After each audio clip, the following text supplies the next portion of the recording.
दोस्तों, आज हम सुना रहे हैं आपको एक किसान की दुख भरी आत्मकथा। मार्च का महीना था। गांव में सभी लोग धूमधाम से होली मना रहे थे और किसान अपनी गेहूं की फसल का पकने का बेसब्री से इंतजार कर रहा था। इस बार गेहूं की फसल हरी भरी और अच्छी थी। किसान अपनी फसल को देखकर बहुत ही खुश था। वो मन ही मन सोच रहा था कि इस बार फसल को बेचकर साहूकार का पैसा भी लौटा दूंगा और बेटी की शादी के लिए भी कुछ पैसा बचा के रखूंगा। अब किसान को बस अपनी फसल के पकने का बेसब्री से इंतजार था और भगवान से प्रार्थना करता था कि हे प्रभु, इस बार फसल को अच्छे से दे देना। लेकिन ये क्या, भगवान को तो किसान की प्रार्थना स्वीकार ही नहीं हुई। और फिर भगवान ने मार्च के महीने में सावन के महीने के जैसी तेज बारिश के साथ ओले भी किसान को बाहर में दे दिए और साथ में खूब तेज हवा भी चली, जिससे कि किसान के गेहूं पूरी तरह से जमीन पर लेट गए। बेचारा किसान अपनी फसल का यह हाल देखकर स्तब्ध हो गया और अपने आप को कोसने लगा। बारिश इतनी ज्यादा हुई कि गर्मी के महीने में लोगों को दोबारा से सर्दी के कपड़े निकालने पड़े। वहीं दूसरी तरफ शहरों में रईस लोगों के घरों में बारिश के मौसम का पकौड़े और चाय के साथ आनंद लिया जा रहा था और रोमांटिक हो रहे थे। अब बेचारे किसान को बहुत सारी चिंताएं सताने लगी। साहूकार का मूल और ब्याज कैसे चुकता होगा, बैंक का ब्याज कैसे भरेगा, जमीन नीलाम होने से कैसे बचेगी, बेटी की शादी के लिए पैसा कहां से आएगा, झोंपड़ी की जगह पर पक्की छत कब बनाएगा। उनके इन प्रश्नों का जवाब किसी के पास नहीं था। वह भ्रमित था कि अब वह आत्महत्या करे या क्या करे। लेकिन अब उसे थोड़ी सी उम्मीद फसल बीमा कंपनियों से मुआवजा मिलने की थी, लेकिन उसकी भी बहुत लंबी और भ्रष्ट प्रक्रिया थी। फिर किसान को अपने क्षेत्र के नेताओं और अधिकारियों से थोड़ी उम्मीद जगी।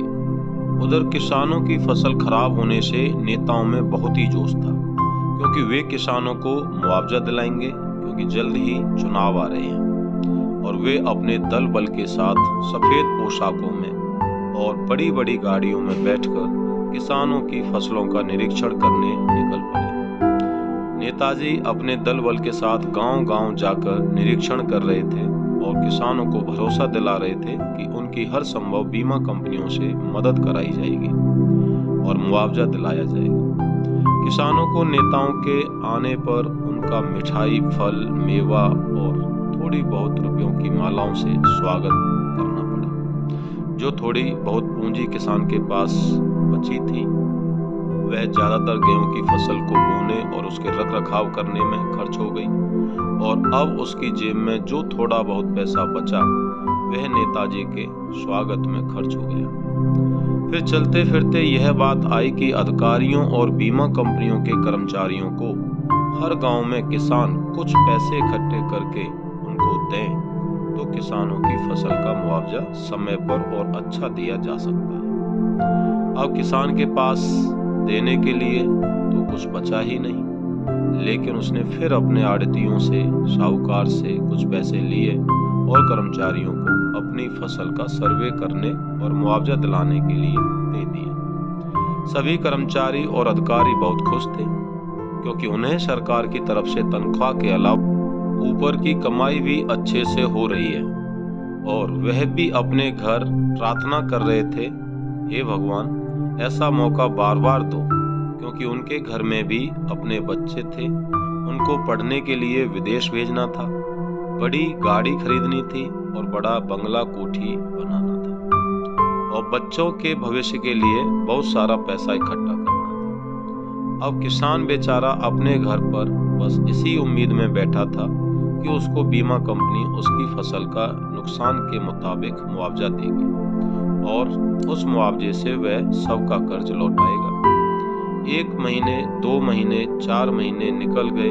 किसान की अगली फसल बोने की तैयारी में लग गया और रात दिन चिंता में रहता था, पता नहीं बीमा का पैसा कब मिलेगा। 6 महीने बाद आखिर किसान की उम्मीद पूरी हो गई। बीमा कंपनियों ने किसान के फसलों के नुकसान का मुआवजा उनके बैंक खातों में डाल दिया। चारों तरफ हल्ला मच गया कि फसल का बीमा आ गया, फसल का बीमा आ गया। लेकिन जब किसान ने अपने बैंक में जाकर अधिकारियों से प्रार्थना करके अपने खाते में आई हुई राशि जानकारी ली तो बेचारा किसान बेहोश होकर बैंक में ही गिर पड़ा। जैसे तैसे उसको अधिकारियों के द्वारा होश में लाया गया और उसे पूछा, अरे बुड्ढे क्या हुआ?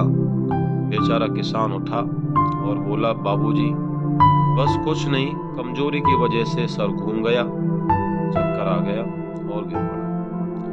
बेचारा बैंक से बाहर निकला और वापस घर की तरफ पैदल चल दिया।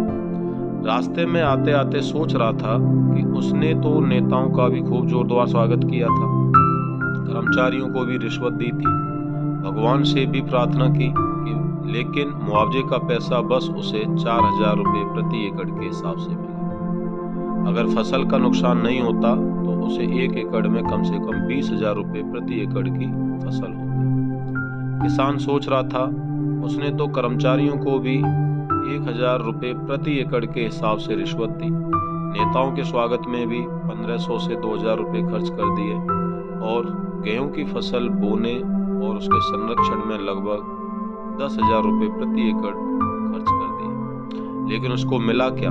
4,000 रुपये प्रति एकड़ मुआवजा। लेकिन बेचारे ने सब्र किया और फिर भगवान पर भरोसा किया और ब्याज पर साहूकार से पैसे लेकर खाद बीज का इंतजाम किया और धान की फसल की बुवाई शुरू कर दी। शायद इस बार धान की फसल उसकी उम्मीदों को पूरा करेगी। देखते हैं भगवान किसान की उम्मीद को पूरा करते हैं या नहीं। जानने के लिए इस चैनल को अभी सब्सक्राइब करें और किसान की अगली आत्मकथा सुनने के लिए इंतजार करें। ये कहानी सुनने के लिए आपका बहुत बहुत धन्यवाद। उम्मीद करते हैं ये कहानी आपको काफी अच्छी लगी होगी। मरता जवान मरता किसान, जोर से बोलो मेरा भारत महान। दोस्तों, किसान होना इतना आसान नहीं है जितना हम सोचते हैं। किसान का जीवन बहुत परिश्रम का है। कृपया उन्हें सम्मान दें, उनकी मदद करें। सरकार से प्रार्थना है कि उनकी हर संभव मदद की जाए।